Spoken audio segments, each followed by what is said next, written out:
দেখতে পেয়েছি যে বিজেপির এক নেতা, পশ্চিমবঙ্গের এক নেতা শুভেন্দু অধিকারী, তিনি কিন্তু বলেছেন যে ইসরায়েল যেমন গাজাকে শেষ করছে, আমরাও মুসলমানদেরকে শেষ করব। এটা নিয়ে আসলে কেমন প্রতিক্রিয়া আপনার?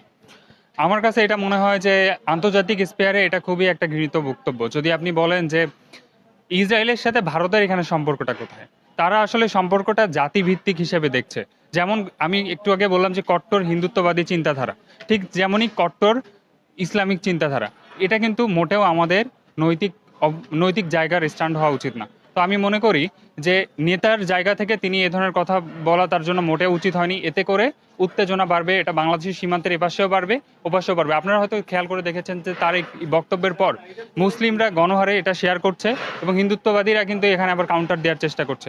আলটিমেটলি আমাদের সোশ্যাল যে টেনশন সেটা কিন্তু বৃদ্ধি পাচ্ছে এবং এতে করে সামাজিক যে সংঘাত সেটির কিন্তু বৃদ্ধির আশঙ্কা আছে। সো নেতাদের অবশ্যই তাদের বক্তব্যে সংযত হওয়া উচিত, তাদের কথাগুলোকে আরও বেশি পরিশোধিত করা উচিত।